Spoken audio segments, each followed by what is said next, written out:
हाँ बेटा, video number 3 है ना, वैद्युत अपघटन के बारे में पढ़ रहे थे। तो जैसे ही मैंने पिघले हुए NaCl को में विद्युत धारा या बैटरी जोड़ दी, बैटरी के प्लस को प्लस से, माइनस को माइनस से, जिसको प्लस से जोड़ा वो एनोड, जिसको माइनस से जोड़ा वो कैथोड। जैसे ही बैटरी से इनको जोड़ा, NaCl में विद्युत धारा प्रवाहित हुई, ये टूट गया Na प्लस और Cl माइनस में, इसको वैद्युत अपघटन बोलते हैं।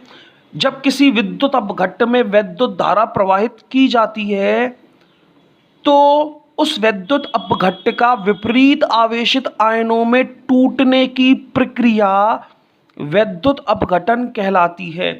रेशमा नल आ गए, नल पानी भर गया।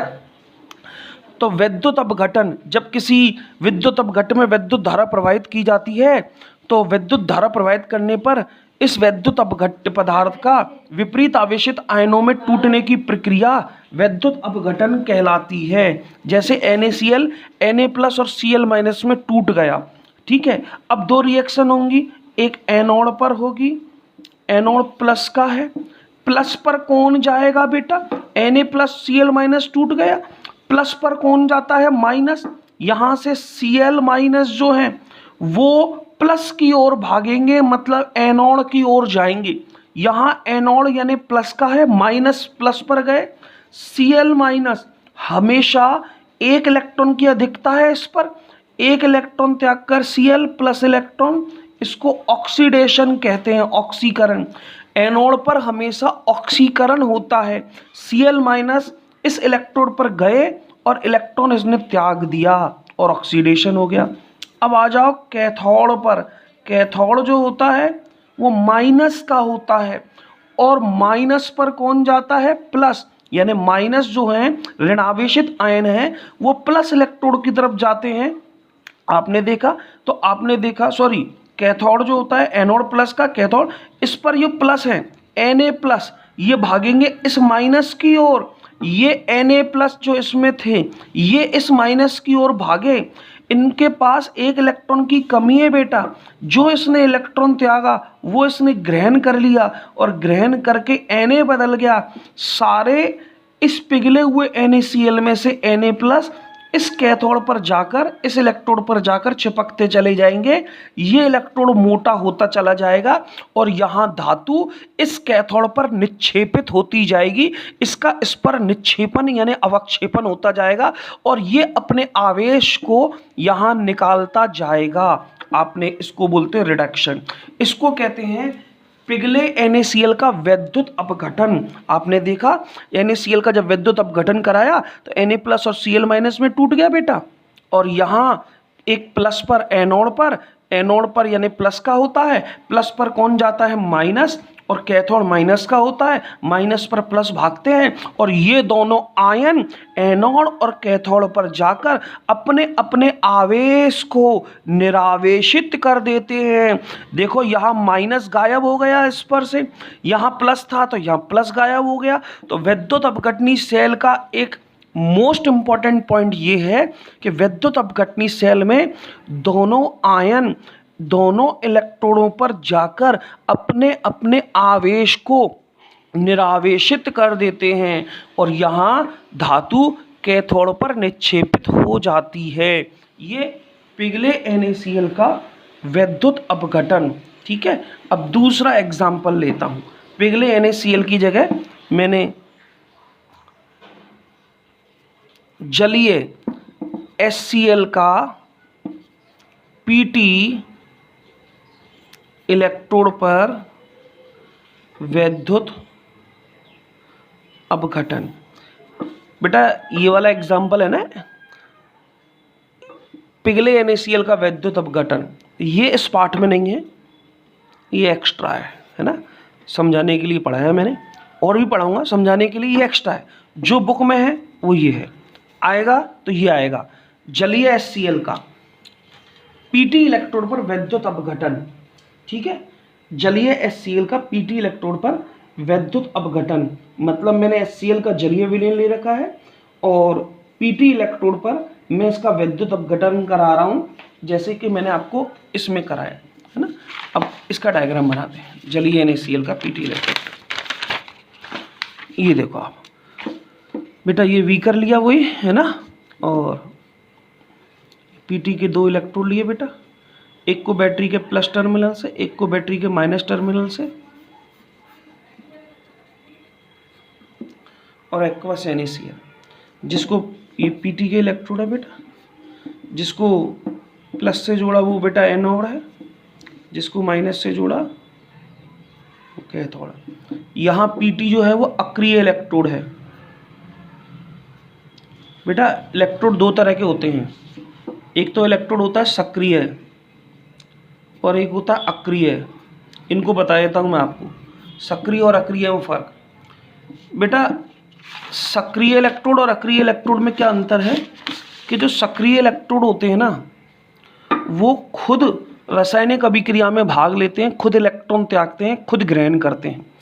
जैसे विद्युत रासायनिक सेल में जिंक इलेक्ट्रोड था, कॉपर इलेक्ट्रोड था, जिसमें जिंक इलेक्ट्रॉन त्याग रहा था, कॉपर ग्रहण कर रहा था। ये सक्रिय, जो रासायनिक अभिक्रिया में खुद भाग लें, इलेक्ट्रॉन त्यागे, ग्रहण करें। अक्रिय इलेक्ट्रोड वो होते हैं जो खुद रासायनिक अभिक्रिया में भाग नहीं लेते, ना इलेक्ट्रॉन त्यागते हैं, ना इलेक्ट्रॉन ग्रहण करते हैं, बल्कि इलेक्ट्रॉन के आदान प्रदान का कार्य करते हैं। यानी इलेक्ट्रॉन लेना या देना, बस इतना सा कार्य होता है। जैसे इसमें बताया था मैं, इसमें पीटी के इलेक्ट्रोड थे प्लेटिनम के। इस प्लेटिनम के इलेक्ट्रॉन ने ना तो इलेक्ट्रॉन त्यागे हैं ना ग्रहण किए हैं। समझ में आती है आपको? खुद इसमें रासायनिक अभिक्रिया में भाग ले ही नहीं रहा, तो अक्रिय इलेक्ट्रोड है। अक्रिय इलेक्ट्रोड के उदाहरण है जैसे पीटी है, एयू है, ये अक्रिय इलेक्ट्रोड होते हैं जो रासायनिक अभिक्रिया में भाग नहीं लेते, बल्कि इलेक्ट्रॉन के सोर्स यानी कि स्रोत का कार्य करते हैं, उनके आदान प्रदान में महत्वपूर्ण भूमिका निभाते हैं, खुद इलेक्ट्रॉन नहीं त्यागते। अब इसका अपन जलीय विलयन ले लिया मैंने, है ना। एक्वस NaCl, हाइड्रोजन आयन मैंने इसमें लिए हैं। मैंने एक्वस NaCl का विद्युत अपघटन कराया है। HCl टूटेगा, H+ और Cl- के अंदर 2 रिएक्शन होंगी। एनोड पर एनोड प्लस का होता है, प्लस पर कौन जाता है? माइनस।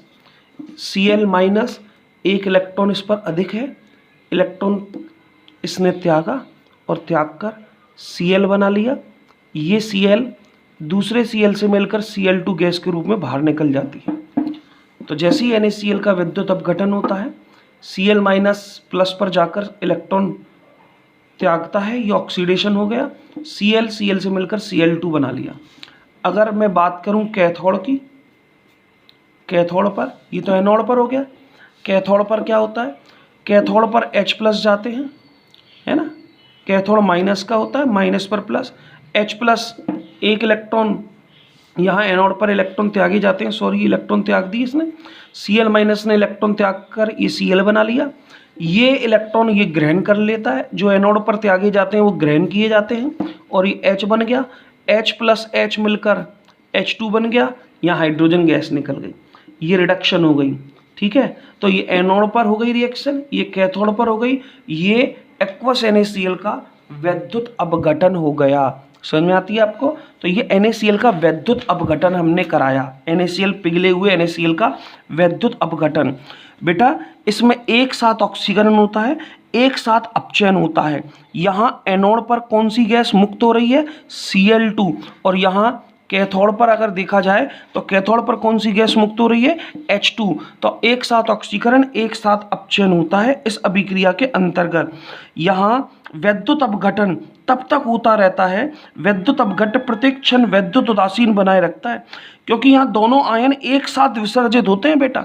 जैसे ही Cl- ऐसे ही H+। ऐसा मत सोचना कि पहले ये अभिक्रिया होती है उसके बाद ना, जैसे जैसे ये इलेक्ट्रॉन त्यागता है ना, उसी समय ये इलेक्ट्रॉन ग्रहण करता जाता है। मतलब दोनों आयन Cl- और H+ एक साथ विसर्जित होते हैं, जैसे जैसे इलेक्ट्रॉन त्यागता है वैसे वैसे ग्रहण करता रहता है। और ये प्रक्रम यानी इसका इलेक्ट्रॉन त्यागना, इसका इलेक्ट्रॉन ग्रहण करना तब तक चलता रहता है जब तक विद्युत परपथ बंद है या संपूर्ण HCl समाप्त ना हो जाए। आपसे पूछा जाएगा कि ये प्रक्रम कब तक चलेगा सर, कि इसका इलेक्ट्रॉन त्यागना, इसका इलेक्ट्रॉन ग्रहण करना, ये कब तक चलता रहेगा? तो तब तक चलता रहेगा जब तक कि संपूर्ण HCl समाप्त ना हो जाए, जो इसमें मैंने HCl ले रखा था वो समाप्त ना हो जाए, तब तक ये इलेक्ट्रॉन त्यागते और ग्रहण करते रहेंगे। और दूसरा, या मैं परिपथ को बंद कर दूं, यहां से इसको डिस्कनेक्ट कर दूं, हटा दूं, तब ये अभिक्रिया रुक जाएगी, इनका इलेक्ट्रॉन त्यागना ग्रहण करना बंद हो जाएगा। तो दो चीज याद रखना, जब तक ये प्रक्रम तब तक चलता है जब तक परिपथ, पहली चीज वैद्युत परिपथ बंद हो, या दूसरी चीज संपूर्ण HCl का वैद्युत अपघटन ना हो जाए। संपूर्ण HCl जब समाप्त हो जाएगा तब ये अभिक्रिया रुक जाएगी, या परिपथ बंद हो जाएगा तब ये अभिक्रिया रुक जाएगी। तो ये दूसरा एग्जाम्पल लिया मैंने, जलीय NaCl का PT इलेक्ट्रोड पर वैद्युत अपघटन। ठीक है, आती है समझ में आपको? तो ये वैद्युत अपघटनी सेल के बारे में पढ़ा रहे थे। एक वैद्युत रासायनिक सेल होता है और एक वैद्युत अपघटनी सेल होता है।